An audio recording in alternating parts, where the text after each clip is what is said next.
Isn't it a great day to be a Christian? If you have a Bible, turn to the book of Haggai in the Old Testament. Haggai, we'll start reading there in chapter 2 in just a little bit. The last couple of years, this week, the last Sunday morning of the year, we've looked at the coming new year. We've talked about things we can do to do things differently. That's kind of what we're talking about this morning, but really that sermon comes tonight. So I hope everybody can come back tonight at 5 o'clock to hear our New Year's Eve sermon. Today we're going to talk about the Israelites returning to Jerusalem after the Babylonian captivity. And they were discouraged. And God gave them a prophecy. He sent Haggai to help encourage them. That's what we're going to read this morning. So Haggai chapter 2, we'll start reading in verse 1. In the 7th month, in the 21st day of the month, came the word of the Lord by the prophet Haggai, saying, Speak now to Zerubbabel, the son of Shealtiel, governor of Judah, and to Joshua, the son of Josedek, the high priest, and to the residue of the people, saying, Who is left among you that saw this house in her first glory? And how do you see it now? Is it not in your eyes in comparison of it as nothing? Yet now, be strong, O Zerubbabel, saith the Lord, and be strong, O Joshua, son of Josedek, the high priest, and be strong, all ye people of the land, saith the Lord, and work, for I am with you, says the Lord of hosts, according to the word that I covenanted with you when ye came out of Egypt. So my spirit remaineth among you. Fear ye not, for thus saith the Lord of hosts, Yet once it is a little while, I will shake the heavens and the earth and the sea and the dry land, and I will shake all nations, and the desire of all nations shall come, and I will fill this house with glory, saith the Lord of hosts. The silver is mine, and the gold is mine, saith the Lord of hosts. The glory of this latter house shall be greater than of the former, saith the Lord of hosts. And in this place will I give peace, saith the Lord of hosts. Stories told of an old farmer that's about to die. He calls his 2 sons to his deathbed. He tells them, I'm getting old, I'm not going to last much longer. He said, I'm leaving you the farmhouse, all the fields. Don't have a lot of money, but there is some treasure that's buried in one of the fields. Can't tell you exactly where it is, but it's somewhere about 10 or 12 inches deep, buried out in the field. Well, sure enough, it wasn't long before the old farmer passed away. His sons put him in the ground, had a really nice funeral, and then they started digging, looking for that buried treasure. And they went to every field that he had. They tore every one of them apart, looking for that treasure. And they dug and they looked. Well, they didn't find it. And they said, well, we've dug up the land. We're going to need some money if we keep living, so we might as well sow some seeds. So they planted a crop. And they had a really great crop. But as soon as fall was there, as soon as the harvest was in, they started digging up the ground again because they're trying to find that buried treasure. And again, they couldn't find it, but they went ahead and planted another crop. And because they'd tilled the land so well, they dug so thoroughly, they had a good crop. It was better than all their neighbors' crops. And that went on for several years. And they accumulated quite a bit of money. And then they realized what their father had done. His treasure was in the land, but they had to dig for it. Galatians 6:7 says, Be not deceived, God is not mocked, for whatsoever a man soweth, that shall he also reap. Paul says with God, you reap what you sow. The Bible talks a lot about the concept of farming and planting and harvesting. And that's how it works. But there's more to that passage. Galatians 6 verse 8 says, For he that soweth to his flesh shall of the flesh reap corruption, but he that soweth to the Spirit shall of the Spirit reap life everlasting. See, it matters that we sow the right seed, but we also have to sow it in the right place. We have to sow seed looking towards an eternal harvest and not the things of the earth. If the ground's not tilled, if the weeds are not pulled, if the work's not put in, we won't get the harvest. It says, whatsoever a man soweth. It doesn't just say, whatever a man soweth, but how we sow it is important too. And then it goes on in verse 9, and let us not be weary in well-doing, for in due season we shall reap if we faint not. We got to keep on. We got to keep on working. We can't give up. We can't quit. Now that's all good, and in theory we sow what we reap. However we do it will affect our harvest. We've got to keep going. But life's about cold hard facts, and sometimes the things around us cause us to be discouraged. And that's what's happening in our scripture reading this morning. Haggai's talking to some people that are very discouraged. See, 70 years before that, the people of Judah had been very evil, and God had allowed Babylon to come and take them into captivity. Then Daniel prophesied that they'd be released from that captivity, and sure enough, 70 years later, they go back to Jerusalem, but they find out that the city's been pretty much destroyed. The wall's torn down. The temple has been torn down. And now they're faced with the task of rebuilding it. Well, they go to work, and they start rebuilding, and they get the wall put back up. And they start working on the temple, but there was a problem, because they realized that they're not wealthy enough to ever restore the temple back to its former glory. Think about the first temple, Solomon's temple. David had been collecting things to build that temple for years and years and years. In fact, he reached out to the people, and they kept bringing things to help furnish the temple. In fact, he had to tell them, stop, don't bring any more. We've got all the things, but David wasn't allowed to build the temple. That task fell to Solomon, and Solomon had 183,000 laborers that worked to construct the temple. And it took 7 years to build it. And then they had all the treasures that David had collected with which to furnish the temple. If you look it up and you convert the measurements, there were about 33 tons of silver and over 23 tons of gold that were to be used in the building of that temple. And on top of that, there were rare jewels, and there were all these other fine woods and things that were brought to furnish the temple. That's a lot of money to spend on one building. And these people were coming back from captivity, and they realized that they couldn't make something that was that elaborate. They couldn't make something that was that beautiful, and they were discouraged. Ezra talks about what was going on. Turn to Ezra chapter 3. Ezra chapter 3, they're back from captivity. They're about to start the construction of the temple. They've just laid the foundation, and they're excited about that, but not everybody's excited. Ezra 3, starting in verse 11, says, And they sang together by chorus in praising and giving thanks unto the Lord, because he is good, for his mercy endureth forever towards Israel. And all the people shouted with a great shout when they praised the Lord, because the foundation of the house of the Lord was laid. They were excited, but many of the priests and the Levites and chief of the fathers, who were ancient men that had seen the first house, when the foundation of this house was laid before their eyes, wept with a loud voice. And many shouted aloud for joy, so that the people could not discern the noise of the shout of joy from the noise of the weeping of the people. For the people shouted with a loud shout, and the noise was heard afar off. They were excited, they were shouting, they were happy, but not everybody was happy, because the people that had seen the glory of the former temple were weeping. They were frustrated. They were despondent.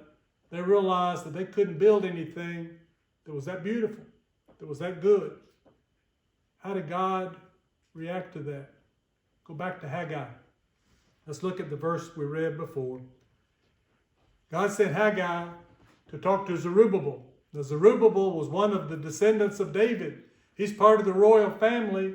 He's the governor of Judea. And here's what he tells him. Verse 4. Yet now be strong, O Zerubbabel, saith the Lord, and be strong, O Joshua, son of Joshadek, the high priest, and be strong, all you people of the land, saith the Lord, and work, for I am with you, saith the Lord of hosts. Did you notice that? Do you see that God keeps repeating over and over again, be strong. Be strong, Zerubbabel. Be strong, Joshua. Be strong, all you people, and work, for I am with you. Why did they stop working? Well, they'd taken a good hard look at the temple they'd built, and it frustrated them. We read that they'd actually put down their tools and had stopped working on it because they were afraid. They were asking themselves, why bother? What were they afraid of? Well, they were thinking that God didn't love them the way He loved their ancestors. After all, He'd allowed them to be taken captive. Would He be with them to rebuild this temple? So God sent Haggai and said, be strong and work, for I am with you. He encouraged them to do that. And then they're afraid that they didn't have enough money. They couldn't make it as good as the first temple was. Look at verse 8. God tells them, the silver is mine and the gold is mine. Don't worry about the money. And they're afraid because they didn't think God was going to bless them the way He had in the past. Look at verse 9. The glory of this latter house shall be greater than of the former, saith the Lord of hosts. And in this place will I give peace, saith the Lord of hosts. Essentially, God's telling His people, don't be deceived by what you see. Understand what my promise is. See, the Israelites were looking around and they saw the destruction that was before them. They saw that the walls had been torn down, that the temple had been torn apart, and they realized they didn't have enough money to fix it back like it needed to be, and they were discouraged, and they were afraid, and they were faltering. They were kind of like Peter was in the New Testament. Do you remember from our Wednesday night study of Matthew? The Lord has just fed the 5,000 men, and He'd sent the disciples across the Sea of Galilee. He'd gone to the mountains to pray, and a storm came up. And they're out in the sea in the dark fighting the storm, and they look up, and here's Jesus walking across the water, and they're scared. They think it's a ghost, and they cry out. And He says, don't be afraid. It's me. Everything's going to be okay. And then Peter says, well, if it's really you, let me come out there with you. And Jesus says, okay, come on. And Peter starts out, and he's walking on faith because it's Jesus. And then Peter starts thinking, wait a minute, I'm not supposed to be able to do this.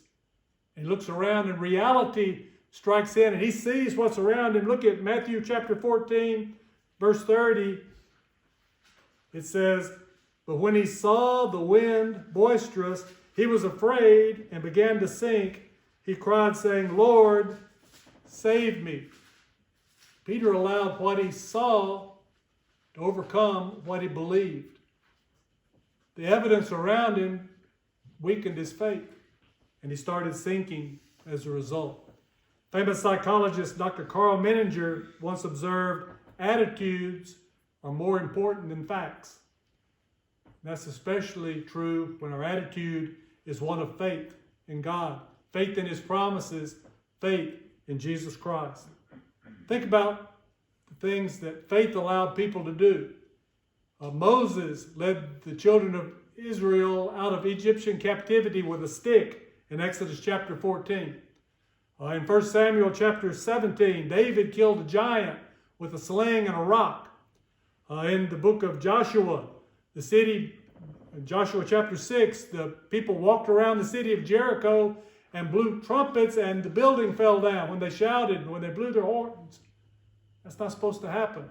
Gideon in chapter 7 of the book of Judges, with 300 men, routed an army of 135,000 Midianites with torches and horns.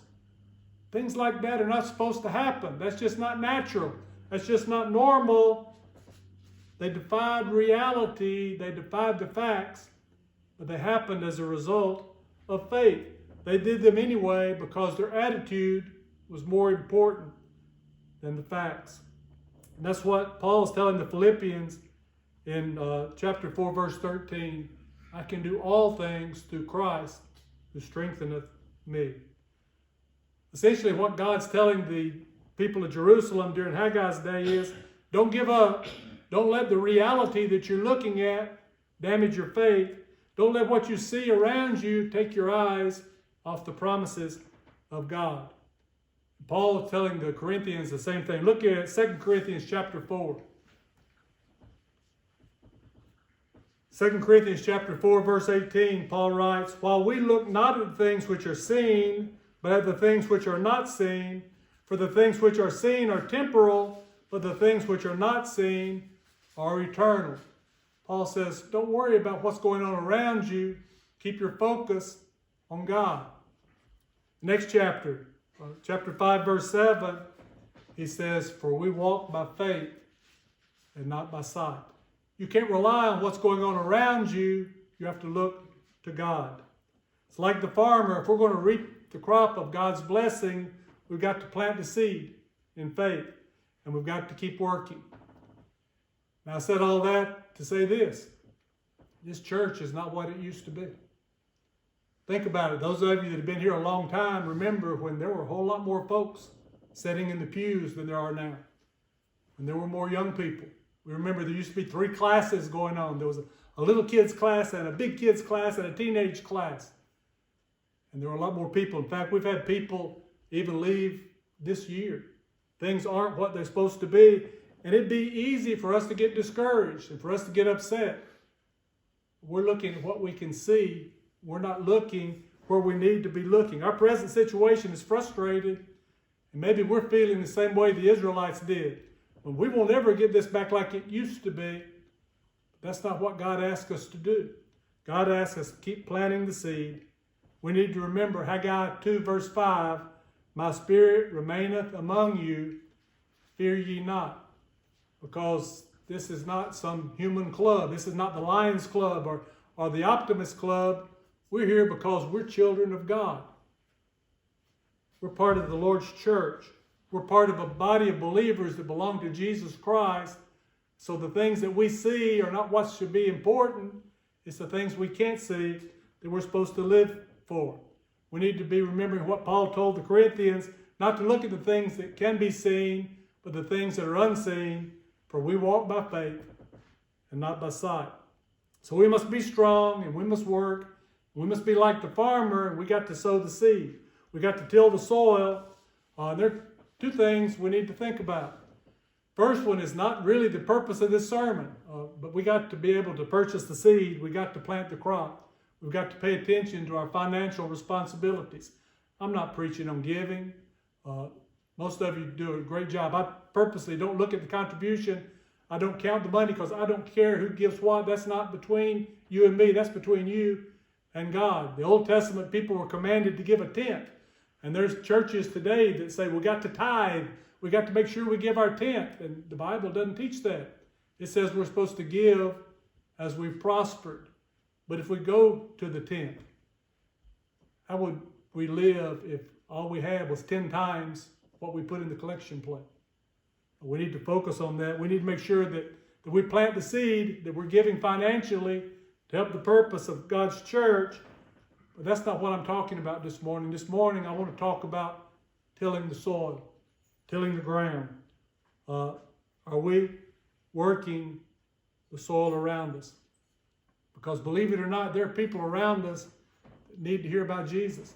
Think about it. We know people that used to be here that are not anymore, that you know, that are not going to church anywhere, that need to be part of God's family. Do we invite them? Or do we say, well, they're not going to come back anyway? We met a couple of weeks ago that just moved to the community. We started talking to them and we invited them to church. They haven't come yet. We found out where they live. We're going to go back and invite them some more. We're going to encourage them because they need to know about Jesus. They need to be here. We need to be reaching out. Now, we're doing some things to reach out. We're sending out the house to house, and we're contributing to the television show on Sunday mornings, and we're trying to reach out through newspaper articles and things like that. But how about the people that we know that may not read those things, may not hear those things? We need to reach out to them. Of course, you expect me to do that because I'm the preacher. I'm getting paid to reach out to people.